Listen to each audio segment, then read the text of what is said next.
Hallelujah, praise the Lord. परमेश्वर आप सभी को आशीष दे। आज के दिन में मैं विश्वास करती हूँ कि जितने लोगों ने परमेश्वर से आज पूरे दिन में कनेक्टिविटी रखी है, परमेश्वर के भवन से, परमेश्वर के वचनों से, सच में वे लोग बहुत ज़्यादा आशीष पाने वाले हैं। आमीन, हालेलुया। क्योंकि हर संडे की संगति को हमें मिस नहीं करना है, क्योंकि परमेश्वर ने इस दिन को बड़ा पवित्र और आशीष देते हुए ठहराया है। हालेलुया।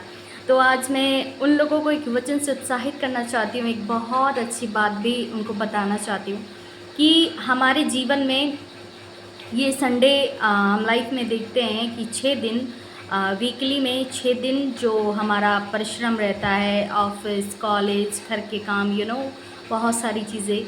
लेकिन ये जो लास्ट डे है जिसको हम संडे कहते हैं, रविवार कहते हैं, इसको परमेश्वर ने आखिर क्यों पूरे सब कहीं पर इसको क्यों इतना फ्रीली बनाया है, बहुत ही आरामदायक विश्राम दिन इसको क्यों बनाया है, जिसको पूरी दुनिया आराम के लिए यूज़ करती है। देर से सोती है, देर से उठती है कि कल संडे है, कल तो हमें कोई चिंता नहीं है। और इस चीज़ को ये आखिर हफ्ते में क्यों चीज़ बनाई गई है कि एक दिन जो कि 7वां दिन हमारे लिए होता है, परिवार के लिए होता है, उन हर एक शख्स के लिए होता है जो बिज़ी रहते हैं।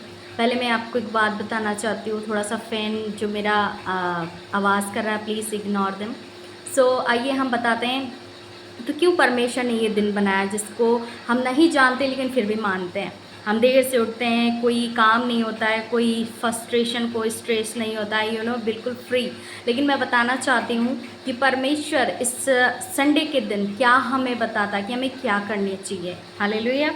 तो हम पढ़ेंगे उत्पत्ति का दूसरा अध्याय और उसका दूसरा और तीसरे वचन से।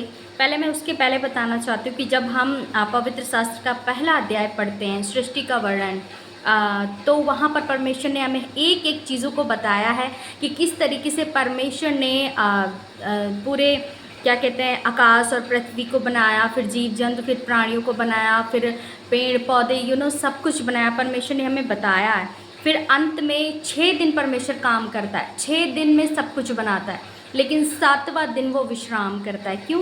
क्योंकि परमेश्वर यीशु मसीह ने खुद ही उस दिन को विश्राम किया और उसको पवित्र ठहराया। क्यों? आइए हम वचन से जानते हैं। तो हम बताना चाहते हैं, हम पढ़ेंगे उत्पत्ति का दूसरा अध्याय, उसका दूसरा और तीसरा वचन इस प्रकार से लिखा है। और परमेश्वर ने अपना काम जिसे वह करता था 7वें दिन समाप्त किया और उसने अपने किए हुए सारे काम से 7वें दिन विश्राम किया। और परमेश्वर ने 7वें दिन को आशीष दी और पवित्र ठहराया, क्योंकि उसमें उसने सृष्टि की रचना के अपने सारे काम से विश्राम ले लिया था। हालेलुया। यहाँ पर परमेश्वर बता रहा है कि उस दिन परमेश्वर ने उस दिन को आशीष दी, पवित्र ठहराया। क्यों? उस दिन विश्राम किया। इसीलिए हमारा वो विश्राम दिन तो होता है, लेकिन हम नहीं जानते कि आखिर इस विश्राम दिन में हमें करना क्या होता है।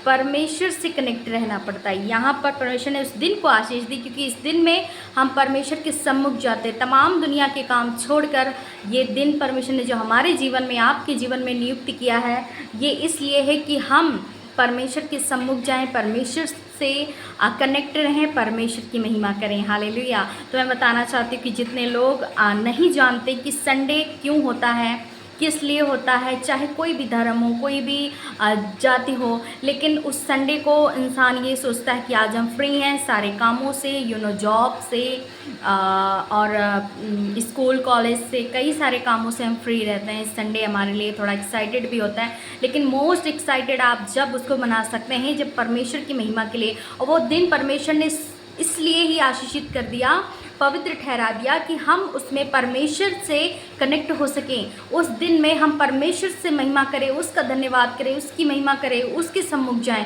इसीलिए परमेश्वर ने खुद 6 दिन काम किया, पृथ्वी, संसार, मनुष्य जाति और पेड़ पौधे, पशु जानवर सब कुछ बनाया, लेकिन संडे के दिन 7वें दिन विश्राम किया। इसलिए मेरे प्रियो, जब बनाने वाले परमेश्वर ने 7वें दिन विश्राम किया, कोई काम नहीं किया, तो उस दिन हमारे लिए भी ये वचन हमें सिखा रहा है कि परमेश्वर के सम्मुख जाएं, जो कि आज का दिन, विश्राम दिन, रविवार, हम परमेश्वर की हुजूरी में जाएं, परमेश्वर से प्रार्थनाएं करें, लोगों की चंगाइयों के लिए, लोगों के कलेशों के लिए, झगड़ों के लिए, उनके जीवन में शांति आए, छुटकारा आए, बीमारियों से वो छुटकारा पाएँ, उनकी रूहें बचाई जाएँ। परमेश्वर को बहुत आशीष दे। ऐसा पॉजिटिव अंगीकार करके हम लोगों के लिए प्रार्थनाएं करें, चाहे हम किसी को जानते हैं या नहीं जानते हैं, या हमारा कोई अपना है या बेगाना है, अड़ोसी है, पड़ोसी है, बैरी है, दुश्मन है, कोई नहीं। परमेश्वर ने कहा कि तुम सबसे प्रेम करो, सबसे प्रेम करो।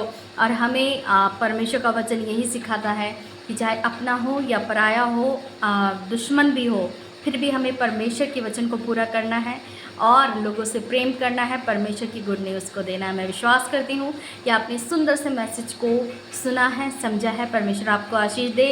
आने वाले हर एक विश्राम दिन में आप भी यीशु मसीह के सम्मुख जाकर कनेक्ट हों, खुदा से प्रार्थनाएं करें, लोगों के लिए, अपनी उन्नति के लिए, अपने परिवार के लिए, अपने विषयों के लिए। परमेश्वर आपसे प्रेम करता है। और सबसे इम्पॉर्टेंट बात मैं बताना चाहती हूँ कि आप यदि ऑनलाइन जुड़ना चाहते हैं, चर्च नहीं जा पाते हैं, आप लोकल में, आपके यहाँ चर्च नहीं है, या फिर आप किसी ऐसे मिनिस्ट्री से जुड़े हैं जो आपसे कई ज़्यादा दूर है, वो आपके घर से, आपके स्टेट से, तो आप ऑनलाइन माध्यम से जुड़े, जो सुखपाल राणा मिनिस्ट्री में जुड़े हैं। परमेश्वर को बहुत आशीष दे, क्योंकि खुदा ने अपने दास को एक डिफरेंट अनॉइंटिंग के साथ खड़ा किया है। सच में वो परमेश्वर ने बोलने के द्वारा, वो अंगीकार, वो पॉजिटिव अंगीकार के द्वारा इतने बड़े बड़े काम परमेश्वर कर रहा है ना कि आप सोच भी नहीं सकते। कैंसर जैसे बीमारियां, लास्ट स्टेज कैंसर, पैरालाइज्ड, और आपके काम नहीं खुल रहे हैं, आप जॉब में नहीं सेलेक्ट हो रहे हैं, आप एग्ज़ाम पास नहीं कर पा रहे हैं। खुदा आपके जीवन को बरकत देना चाहता है। परमेश्वर मेरे द्वारा आपको बुला रहा है कि आप आओ, मेरे पास आओ। परमेश्वर आपको मार्ग दिखा रहा है। सुखपाल राणा मिनिस्ट्री आपके लिए जीवन के सारे बंधन को परमेश्वर अपने दास के द्वारा तुड़वाएगा। मेरा विश्वास कीजिए। आप अभी ऑनलाइन के माध्यम से जुड़ें। आप सर्च करें यूट्यूब पर जाकर पॉल सुखपाल राणा मिनिस्ट्री। परमेश्वर आपको बहुत आशीष देगा। जब आप वचन को सुनेंगे, आप सुनते सुनते हील होंगे, आप मास प्रेयर को रिसीव करेंगे। परमेश्वर उसमें भी आपको बहुत बड़ी डिलीवरेंस देने वाला है यीशु मसीह के नाम में। हम विश्वास करते हैं परमेश्वर ने आपको एक गुड न्यूज़ मेरे द्वारा दी है, आप इस पर चलेंगे। तो सभी को जय मसीह की, गॉड ब्लेस यू। आप इस मैसेज को शेयर कर रहे हैं, सब्सक्राइब कर रहे हैं, लाइक कर रहे हैं। मैं विश्वास करती हूँ कि आप खुदा के बच्चे हैं, परमेश्वर के बच्चे हैं। परमेश्वर के बच्चे परमेश्वर के काम को सबसे आगे रखते हैं। तो सभी को जय मसीह की, गॉड ब्लेस यू ऑल।